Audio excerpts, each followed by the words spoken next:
practicing their terror with ghoulish delight.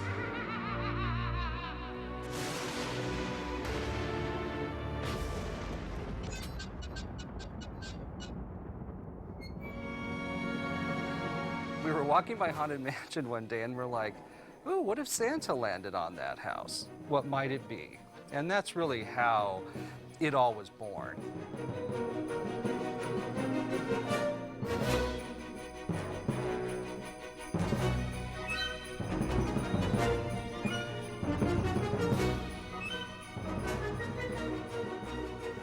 Well, it all stemmed from the creative director, Stephen Davison. It was his wild idea. We were looking for that new kind of Christmas idea. Throughout the park, the tendency is to go to happy holidays so that everybody is included. But it's Nightmare Before Christmas. We have to say Merry Christmas, Scary Christmas. That's part of the whole title. And then we're like, who would do Christmas at the Haunted Mansion? And wow, if you put Nightmare with it, it will be wild. Welcome to my Christmas delight. Artistically, it was a big challenge because you have two opposing forces. You have the Haunted Mansion, which is a very classic design, and then you have the Nightmare style. Spooky Claus is coming at you. We're not trying to recreate the movie. We're inspired by the movie, so we're taking various little pieces of it and then sticking it into the Haunted Mansion as though Jack has flown in, landed on the attraction, and decorated the place in his Halloween/Christmas style. I like this Christmas thing. The scene that was the most inspiring was making Christmas, because we were kind of doing the same thing. Going into some place that didn't really have Christmas in it and putting these tweaked ideas all into it.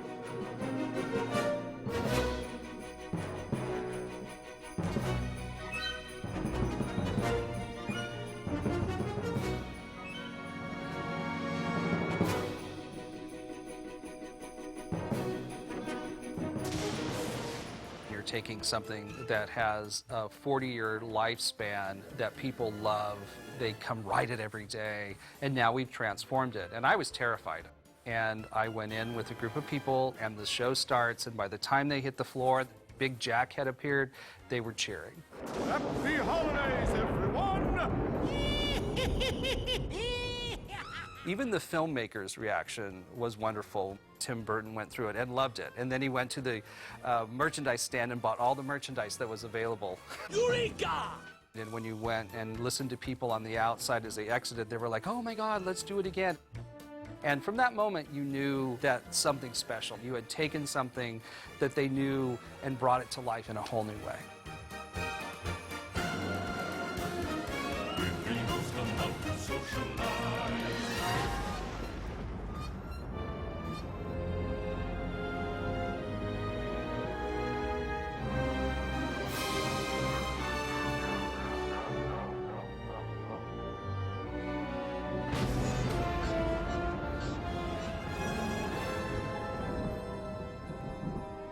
When you first arrive at the attraction, you see the Scarecrow. And it's a very poignant, iconic piece from a lot of Tim Burton films. So we actually decided to bring it in from Nightmare and actually include it in the ride because we felt it was really important. We had taken things like the countdown clock to Christmas and did giant real-life versions of it. You have this great hearse, and it basically has the ghost horse, and there's a funny sound effect. It actually whinnies every 30 seconds. It's really funny.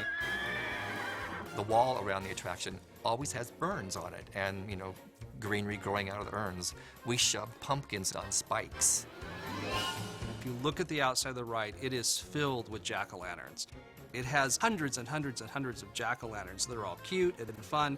And to Jack, they are decor. They kind of represent Christmas bulbs on the outside of the ride. And there are a million candles, which to him represent the whole idea of little Christmas bulbs. Jack's sleigh has landed, so you know that Jack is here. Jack has come to town.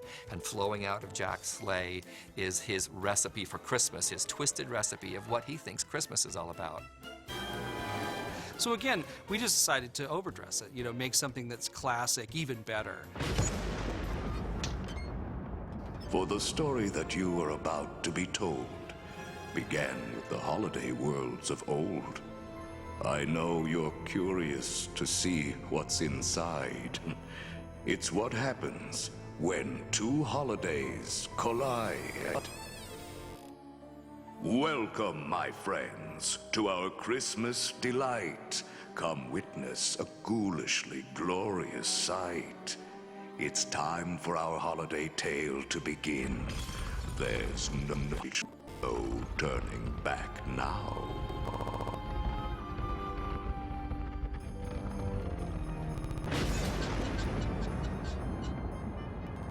The room that I'm most proud of would be the stretching room.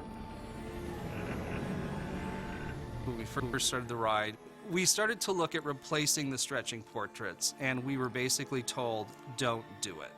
They are so difficult to get perfectly aligned that if you take them out, it will take months to put them back in. So the secret, really, that's really cool, is that the original portraits are still in the ride. We just went on top of them.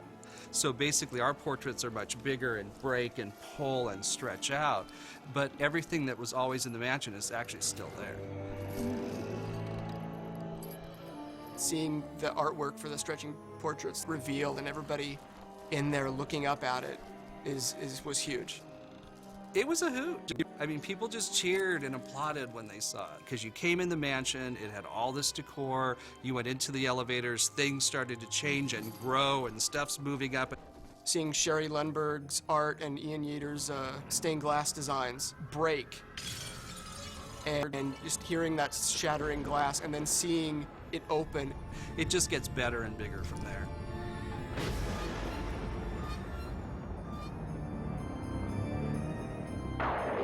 Happy holidays, everyone! Now hurry along. As they say, look alive. This is one holiday you will want to survive.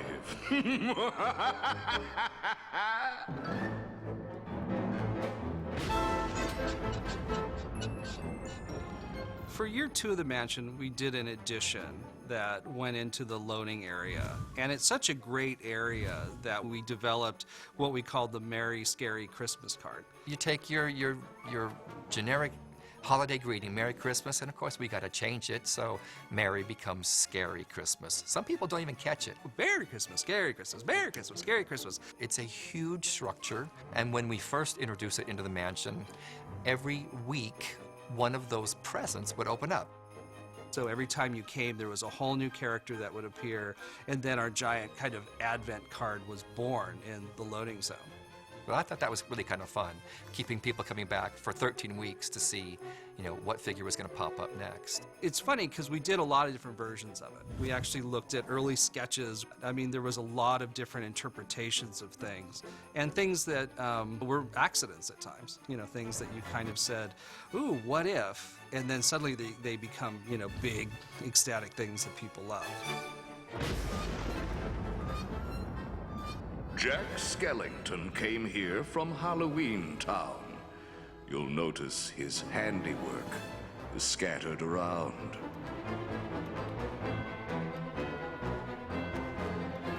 More rapid than vultures, the mansion was changed.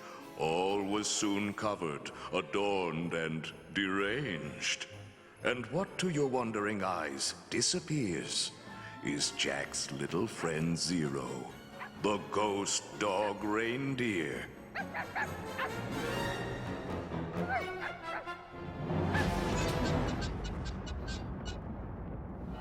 This is the endless hallway. A misty passage beckoning you to enter, but offering no end. The Endless Hallway was really cute because, again, we looked at replacing things in kind. For years, you had this magical floating candelabra. And we're like, well, Zero floats. I mean, it'd be wonderful now to take and do a new character that emulates what has been there for years, but now Zero can float and become, again, kind of a thread throughout the ride.